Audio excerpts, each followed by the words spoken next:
in the introduction here, we're already into. Okay, my slides are up here. Here's rocket headquarters. You haven't seen it before, but this is the story. We'll go through this again. I missed the story here. Am I filming this? Yep. Anyway, the house, the Big Bad Wolf didn't. Okay, we're into the rocket engine. Here's the rocket engine. We went to the moon on the Saturn, the J2 engine. Right. Here's what we spent $1.5 billion on redeveloping this engine. The thing they did good was give us more operating pressure. That expansion nozzle doesn't give you any more ISP. Here's the Space Shuttle mine engine, 454 seconds of specific impulse. Excess expansion nozzle, you can't use all that. 2/3 of that could be thrown away. Make a less expensive engine. Here is the RS-68 engine. We attempted to build a heavy lift vehicle with this inefficient rocket engine that should not be used to return to the moon or venture to Mars. It's too inefficient. Then we have a kerosene-fueled rocket engine, the size of it, you can see by the man here, has a very inefficient specific impulse, and we'll talk about that. Here's an advanced performance rocket engine that has 470-second specific impulse. That puts more payload in orbit at lesser cost, and that'll maintain the United States leadership in space. Here's the numbers. How much heat energy do we get? 43,000 BTUs for hydrogen, less than half of that for kerosene. That's why kerosene is not a good rocket fuel. And that's potential energy. You equate that potential energy of the heat to the kinetic energy, the rocket exhaust velocity gas, and then divide that velocity by gravity, Newton's famous gravity, and you get ISP in seconds, and I've plotted that all up. Here is the kerosene fuel, the Merlin engine down here, and what you could have up there. This engine is dumping 80% of the kerosene into the atmosphere unused. Then here's for the hydrogen-fueled engine. Here's the RS-68, very poor. The J2 and the SSM up here. Here's what you can get for an advanced performance rocket engine. Here's the misinformation that's in a book that we talked about earlier. And here's the cost of that. Here's your RS-68, the most expensive. Here's the least expensive and advanced performance rocket engine. Less fuel, a smaller tank, and less aerodynamic drag. Now, here's just a breakdown of what all the costs are per pound. The space shuttle as it is, with an advanced performance rocket engine, you see the improvement. You may not have heard of this, United Launch Alliance, but there's a vehicle out there that uses a space shuttle component. So, advanced performance rocket engines put you in orbit, less money, more payload for less money, maintains the United States leadership in space. And here's what we should be doing. A rational space policy would develop these efficient engines before we build a heavy lift vehicle. And you would use a space shuttle, the perfect vehicle to demonstrate that. You put it in the #1 engine location. Thank you very much. We'll go through that again to the little story at the front. Is that your 5-minute presentation? Yes. Yeah. So, You have a now, lot more time, though. with all that, It loses the I wanted to say translation something if you don't already know about about rockets. advanced performance rocket engines. I'll do what the guy before here, any good ideas, we'll write them down. Everybody's amazed by this presentation. Well, can I help you a little bit here? Yes, go ahead, How many of you help know me. about rocket engines and know what specific impulse is? Okay, good. Okay, quite a Because few if you people know what don't, because the ones specific, who that's don't- important, But that's the really ones important. who don't might help if you gave them a tutorial about what it meant, what it measures, because that's really, he's talking about making an engine that has a higher specific impulse, more thrust to weight ratio than the ones we make now. Those two are not necessarily connected. Yeah. Oh, yes, they are. Oh, yes, they are. I'm sorry. ISP is inverse ISP, to thrust to weight. rocket engine Yes. velocity. That's the exhaust gases coming out. You divide that by Newton's famous gravity, G, 32.2 feet per second, and that gives you ISP, and its units are seconds. And that's key to the performance of a rocket engine, a chemical fuel rocket engine. So your presentation here was based basically on getting more ISP, more miles per gallon out of your rocket. But yes, exactly. The cost of fuel on the rocket is maybe 0.2% of the cost of the vehicle. So if you can reuse well, it, let me give you some the numbers. miles per You might gallon think isn't that's very small, important, but it right? costs. Every time you fly the space shuttle, Miles per gallon. costs $27 million for the hydrogen you pump on board. No, That's not a small number. No, it does not. Yes, it does. I'm It's sorry. It's about $2 million. Huh? It's about $2 million a month. I've looked at the bulk pricing of hydrogen. It's cheap. What about storage and It's transportation? like 75 to $80 a Gino, gallon. what was our For core hydrogen. per kilogram? Oh, pretty good. I really don't know if I'm allowed to say the numbers. Andrew's not in here, but he's going to kill me. discount hydrogen dealer? No, it's legitimate. Conrad, we have good used hydrogen. It was cheaper volumetrically than we pay for gasoline, for cars, for hydrogen. No, it's not cheap. It's more expensive. It's $75 to $80 a No, gallon. okay. wait, all right. it's not. The company. I'm sorry, it's $75 or $80 a gallon. I'm not, that's not my idea. That's an Aviation Week. The guy All right. wrote a letter to the editor Let and me- he said that's what the cost. Let of me hydrogen is. preface what I just said. This is a quote that my company got for our use of liquid hydrogen in our engine development program. We're not buying it in the quantities that NASA buys it, but we are getting charged less than volumetrically per gallon of hydrogen than you pay for gasoline for your car. Okay. What about losses? Your claim is that You can hydrogen, get your claim storage is that tanks hydrogen with fuel oil is very less than 0.25% inexpensive. per day. Is that what you're saying? The hydrogen fuel isn't expensive at all. It's very inexpensive. I'm saying that the cost of it's it's the reasonable. cost of launching something into space that really drives the cost of space in general. It's the launching the launch vehicle. Yeah, hydrogen engines get more ISP, but if SpaceX can launch a rocket with kerosene LOX engines at half the cost per payload into LEO than the space shuttle, or better than that, then why does it matter that they only get 300 seconds of ISP on their engines? They're still getting the stuff where you want it for less money. Yeah. Well, it's because ISP isn't everything, it's also So, pressure and okay, frontal you're area. saying the cost of fuel is down here, and I'm saying it's up here. Does it matter? I think the point is that nevertheless, it doesn't matter. Even then, it doesn't matter what it costs. Exactly, because it The costs $1 fact billion is, per flight right for the now, payload. the space shuttle main engine Right. is dumping. It only uses. It dumps overboard 25% of the hydrogen is unused. You're not getting any energy out of it. That's. runs red.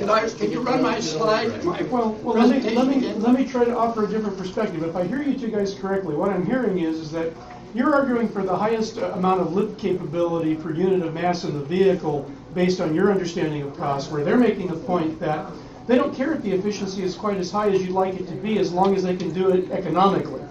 Did I characterize you guys correctly? All right, that's pretty good. I'd like to talk about that. That's good. That's the crux of the discussion. We're talking I'd about like to say. heat energy determines rocket performance.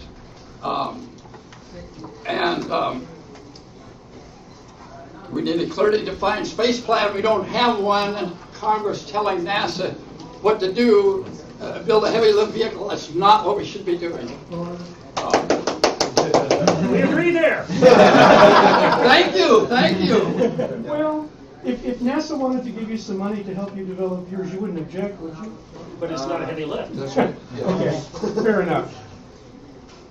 Okay, I'm trying to explain what I think a clearly defined space plan is and how to maintain the United States leadership in space. And I think what I'm saying is important to do that, and we're not doing it. Here's a big bad wolf intimidating the three little rocket piggies with an advanced performance rocket engine. Now, you know the story about the three little piggies, right? Okay, so this is going to tell you this story. This is rocket engine history of rocketry. And the first little pig bit his out of paperback books, and it blew down because of this is a good book, but it blew down, the house blew down because of the misinformation that's in this Rocketdyne book. Notice it's my own copy, it has my name up there on the top.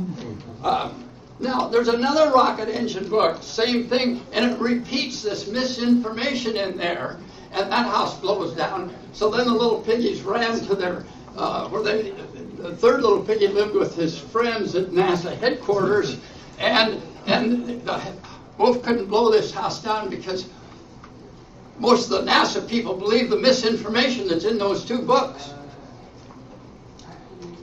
So now we're up to where we started on this, but let's go on here.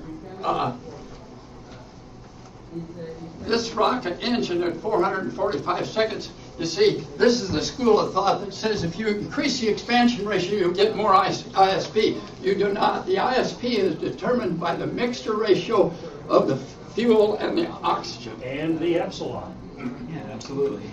The epsilon How much you can expand the gas gives you more exit velocity. At what amount? No, Guaranteed. go back to the equation. Basic rocket The equations. Yep. ISP of the engine is determined by the mixture ratio that you operate The out, C nothing star else, is because determined it's not an by expansion the ratio. chambers. C-star is determined by mixture ratio. Yeah. And we spent $1 billion and a half dollars redeveloping this engine. I've worked on this engine. We went to the moon on this engine. We spent $1.5 billion to get the pressure increase from 800 to 1200. That was an improvement, but this expansion nozzle does nothing for you. Nothing for you. I'm sorry, sir. I'm sorry you do not, because you can only expand so far, and then you get to the Well, there's obviously velocity a law of that diminishing corresponds returns where to the added mass of expand, like this massive, huge, 10-foot Radius long is- nozzle just isn't worth the extra performance gain. But I mean, There is a trade-off there. There's a trade-off. and That's the- why you do optimization. You set up non-linear optimization model, you and it will optimize. tell you. And it depends if it is a ground 454 operated or seconds. surface There should operated. be a sweet spot in a curve 2/3 somewhere of this which is not nozzle could be presented. expansion could be thrown away, and you'll still get the same performance out of this shuttle main engine. Why did they keep it then? Because they think the expansion is important, and it's not. And then they tried to build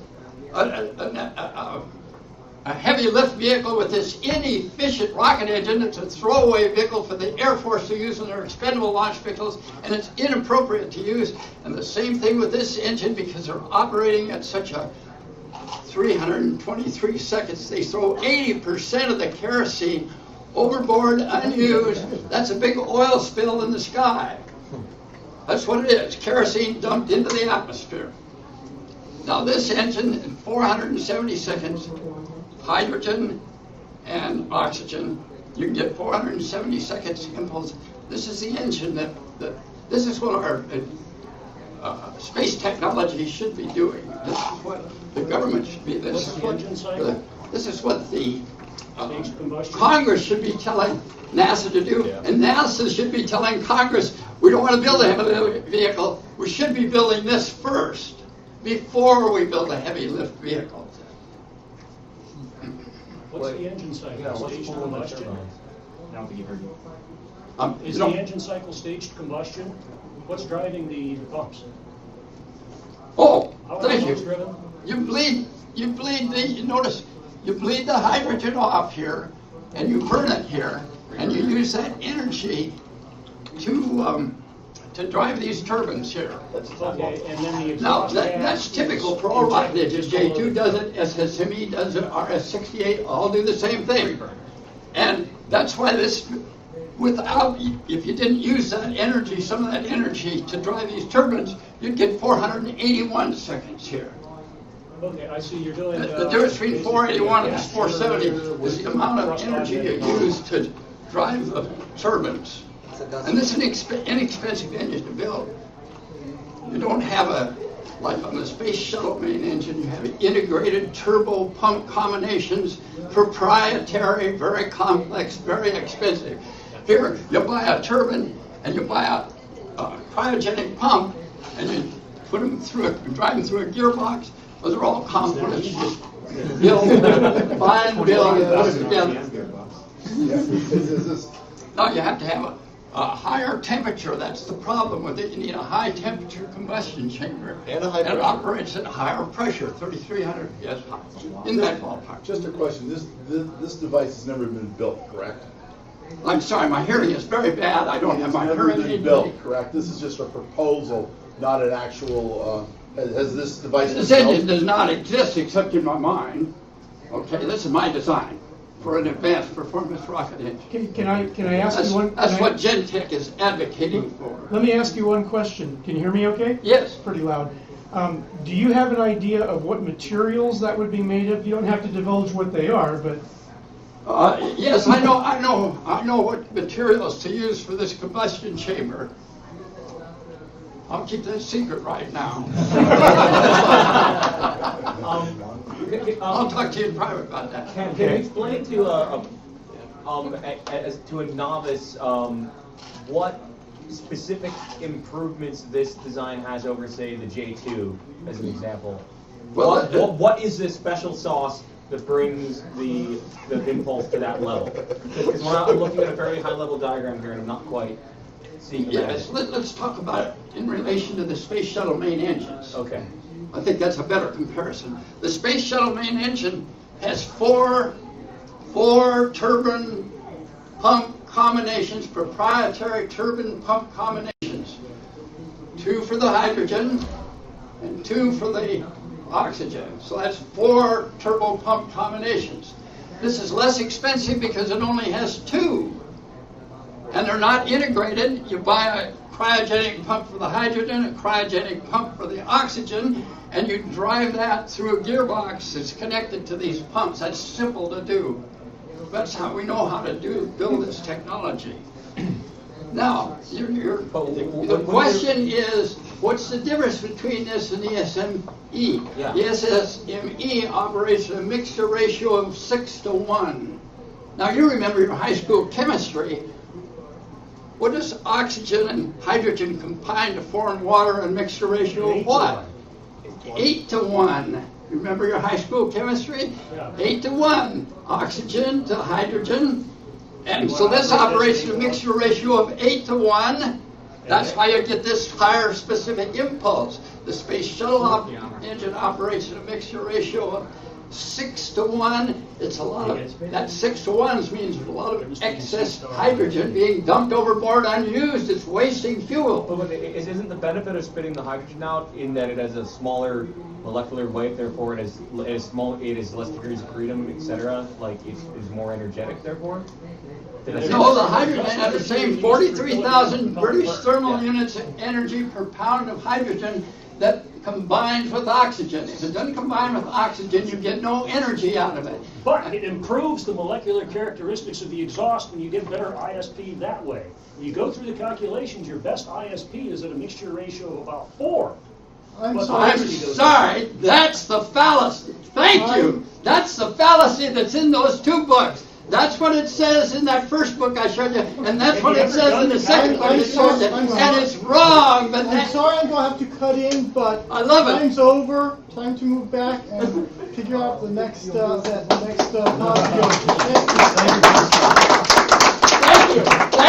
Thank you. I appreciate in the introduction here. We're already into. Okay, my slides are up here. Here's Rocket Headquarters. You haven't seen it before, but this is the story. We'll go through this again. I missed the story here. Am I filming this? Yep. Anyway, the house, the Big Bad Wolf didn't. Okay, we're into the rocket engine. Here's the rocket engine. We went to the moon on the Saturn, the J2 engine. Right. Here's what we spent $1.5 billion on redeveloping this engine. The thing they did good was give us more operating pressure. That expansion nozzle doesn't give you any more ISP. Here's the Space Shuttle mine engine, 454 feet, and you get ISP in seconds, and I've plotted that all up. Here is the kerosene fuel, the Merlin engine down here, and what you could have up there. This engine is dumping 80% of the kerosene into the atmosphere unused. Then here's for the hydrogen-fueled engine. Here's the RS-68, very poor. The J2 and the SSM up here. Here's what you can get for an advanced performance rocket engine. Here's the misinformation that's in a book that we talked about earlier. And here's the cost of that. Here's your RS-68, the most expensive. Here's the least expensive and advanced performance rocket engine. Less fuel, a smaller tank, and less aerodynamic drag. Now, here's just a breakdown of what all the costs are per pound. The Space Shuttle as it is, with an advanced performance rocket engine, you see the improvement. You may not have heard of this, United Launch Alliance, but there's a vehicle out there that uses a Space Shuttle component. So Advanced performance rocket engines put you in orbit, less money, more payload for less money, maintains the United States leadership in space. And here's what we should be doing: a rational space policy that has 470-second specific impulse. That puts more payload in orbit at lesser cost, and that'll maintain the United States leadership in space. Here's the numbers. How much heat energy do we get?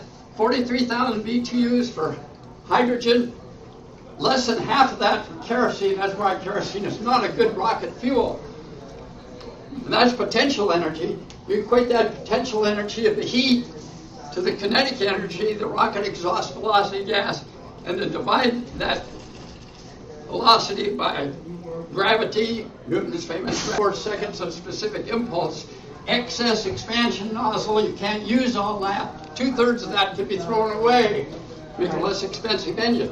Here is the RS-68 engine. We attempted to build a heavy lift vehicle with this inefficient rocket engine